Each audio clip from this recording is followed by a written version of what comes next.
जो विपक्षी पार्टी के विधायक और नेता हैं उनको नंगा कर दिया। दीपेंद्र हुड्डा से पूछना चाहता हूं, क्या खुशी नर्सिंग होम में बैठी जो बेटियों के साथ ज्यादती हुई उसके दिखाई नहीं दिया? उससे साफ होता है कि किसी न किसी कांग्रेसी का इसमें हिस्सा है। चंदा भी लेते हैं और फिर बलात्कारियों के दलाल बन जाते हैं। के साथ सेक्सुअल हैरेसमेंट को आनंद सिंह डांगी छोटी बात मानता है।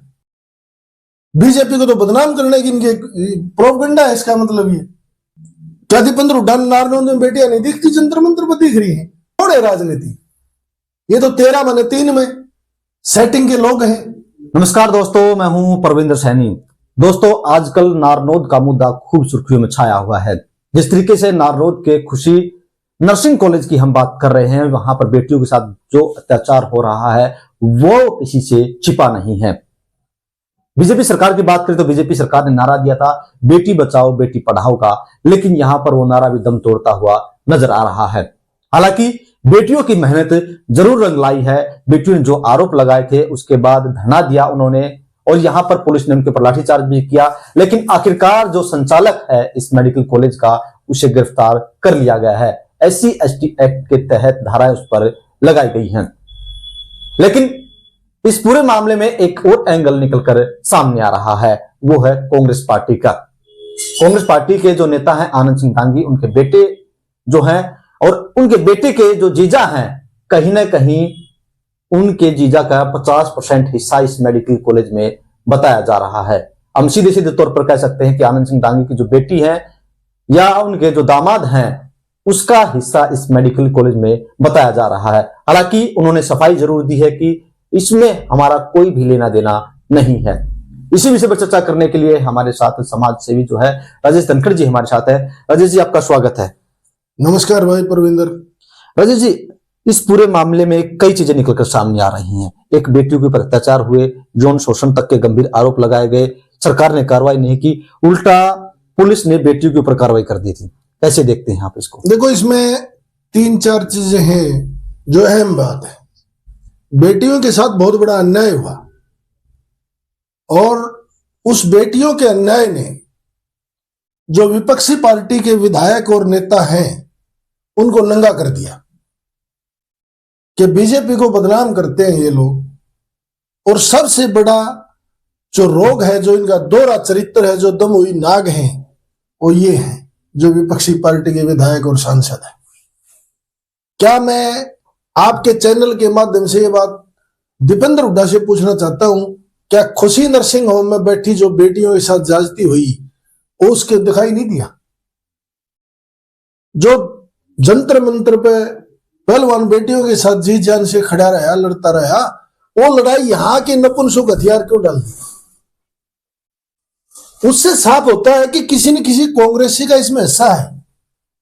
और गणेश एजुकेशन सोसाइटी जो खुशी नर्सिंग होम चला रही है और रोहतक मॉडल टाउन के एड्रेस पर रजिस्टर्ड है।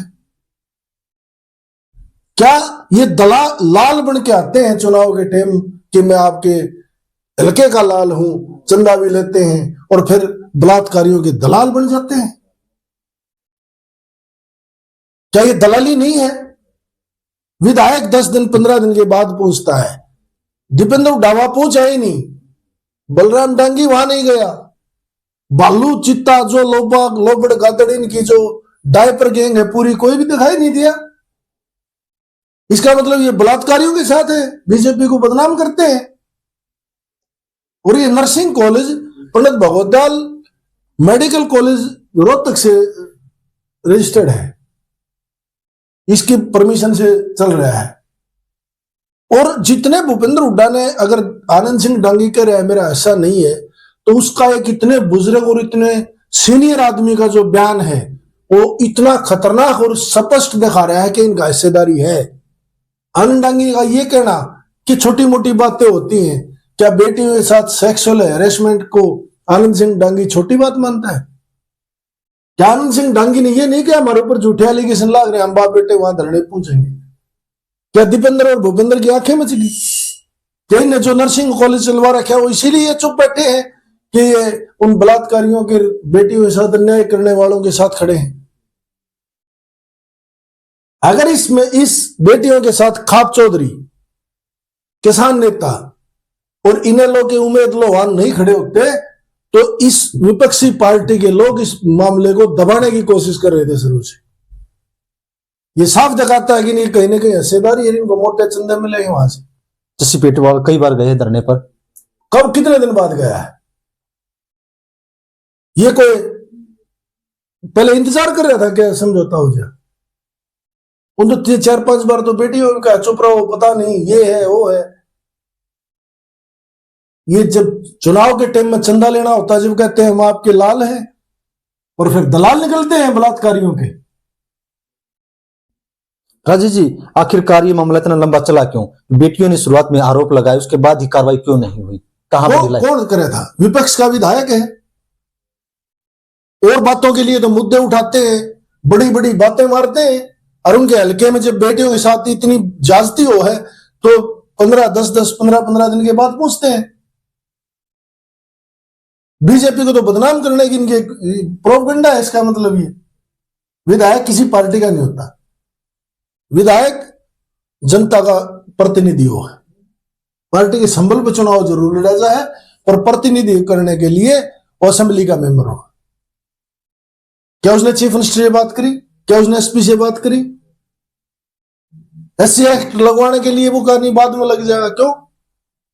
बेटियों की इज्जत इस समाज के लिए, इस प्रदेश के लिए सर्वोपरि है। विधायक तो जूती की नोक पर रखता है ये समाज। इस समाज के लिए विधायक और सांसद कोई अहमियत नहीं है। और जो ऐसे ऐसे बलात्कारियों की मदद करने वाले लोग हैं, इनका समय आने पर नारनौंद की जनता भी और ये प्रदेश भी जवाब देगा, इस दीपेंद्र हुड्डा का भी, कि राजनीति चमकाने के लिए जंतर मंत्र पर तू गोटे टेक रहा था, आंसू बहा था, गिरफ्तारी दे रहा था।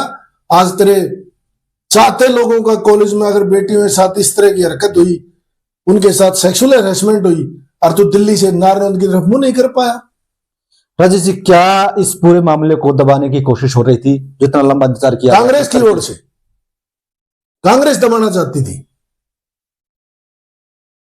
अगर कांग्रेस दबाना नहीं चाहती तो वहां क्यों नहीं पहुंचे ये? क्या दीपेंद्र हुड्डा नारनौंद में बेटियां नहीं दिखती? जंतर मंत्र पर दिख रही हैं। बात करते हैं न्याय दिवाने की। वो किसी के भाई आया था, बोले अरे कौन आ गया? कि चोर बढ़िया था 2 दिन पहले। बोले मेरा भाई आया हुआ है, वो था चोर है। बोले अरे बहुआ चोर मरा, चोर बहू के भाई। ये तो बलात्कारियों के भाई है। ये तो इस जो बहू के भाई है वो सारे बलात्कारियों से मिले हुए लोग हैं। किससे मरवाने की हिम्मत करेगा समाज? विपक्ष के लोग जब इतना मुद्दा नहीं उठाते, क्या इतनी बेटियों के साथ रात में पुलिस ने पीटा गया, मारा गया, अगर उम्मीद लोहान और खाप पंचायतें भी नहीं होती इन बेटियों के साथ क्या होता? विपक्ष से उम्मीद करते हैं लोग, और विपक्षी लोग उनके साथ, ये जितने बलात्कारी हैं इस बहुआ के भाई हैं।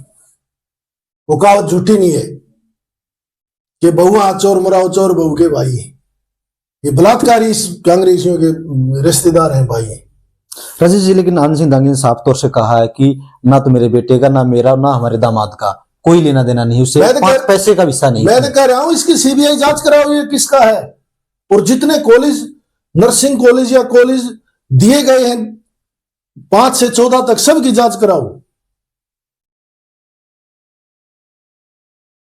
उसके कहने से बात बढ़ गई। वो कह रहा है मेरा ऐसा नहीं है, ऊपर से बयान दे रहा है इतना सीनियर आदमी कि छोटी मोटी बातें होती रहती हैं, सेक्सुअल हैरेसमेंट को छोटी बात कर रहा है।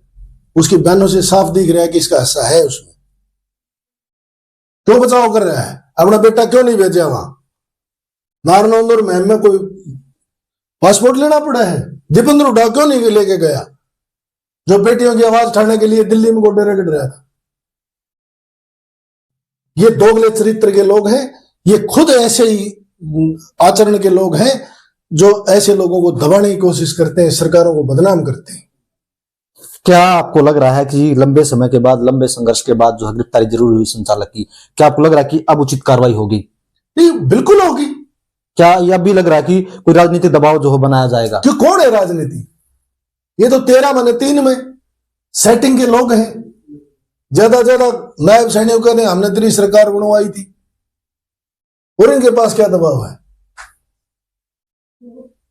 ये तो कहेंगे ना कि भाई हमने सेटिंग करके फैसला करके सरकार बनवाई थी। नर्सिंग कॉलेज वाले को सरकार बनाने के हक में छटवाना चाहते हैं क्या? हर जगह दलाली करते हैं इनकी। क्या अब आपको लग रहा है कि वहां पर मैं देखा कि इस तरीके से बेटियों पर लाठीचार्ज भी किया गया पुलिस वालों ने, तो क्या आपको लग रहा है कि जिन लोगों ने ऐसे काम किए हैं, जिन लोगों ने ढिलाई बरती है, उनके खिलाफ भी एक्शन होना चाहिए? मैं तो कह रहा हूं सबको नंगा करना चाहिए इस मुख्यमंत्री ने सीबीआई जांच करा के। पुलिस अफसरों को भी करना चाहिए और जो पॉलिटिकल लोग इस तरह के षड्यंत्र में शामिल हैं उनको भी करना चाहिए। राजेश जी, क्या दबाव काम आया है जो वहां पर पंचायत हुई है लाठीचार्ज के बाद? जब इस देश में किसान खाप चौधरी इकट्ठे हो जाते हैं ना तो देश की सत्ता को झुका देते हैं, और 13 महीने में नरेंद्र मोदी को झुका दिया था। ये किस खेत की मूली बथुआ है? मोटा मुंह होने से और चेहरा बड़ा दिखाने से कोई टाइगर नहीं होता। कई बार गादड़िया मुंह पर भी शेर के मुखौटे चेपे जाते हैं। ये कहने से कोई बड़े दिलावर और बहादुर लोग हैं। पिछवाड़ा तो पिट्टे पड़े है। क्या हम ये मान ले कि यहाँ पर जो विपक्ष है उसका दोगला चेहरा है? 100% है। दीपेंद्र हुड्डा क्यों नहीं गया नारनौंद? कितने दिन मामला चला? जापा में से हो अगी पे तो 15 दिन जच्चा उठ ना सकती। क्या हर जगह पर दीपेंद्र हुड्डा का या कांग्रेस नेताओं का जाना जरूरी है? तो दिल्ली में जरूरी था। दिल्ली में को जरूरी था, मोहर लग रही थी इनको। जहां राजनीतिक फायदा होगा, जहां जातिवाद फैलेगा, जहां सरकारें बदनाम होती होंगी। ब्रजभूषण के ऊपर सारे आंगली काट काट खा रहे थे। क्या ब्रजभूषण से ज्यादा खतरनाक इस कॉलेज का संचालक नहीं है? ब्रजभूषण से ज्यादा कई हजार गुना ज्यादा भ्रष्टाचारी और बलात्कारी आदमी है जो इस नर्सिंग कॉलेज का मालिक है। उसके ऊपर मुंह नहीं खुलता इनका। किसी ने दिया तक बयान सोशल मीडिया में आके? ये किसके हमदर्द हैं? राम राम रटना पराया माल कपड़ा। अपनी राजनीति चमकाने के लिए लोगों को बांटते हैं ये लोग।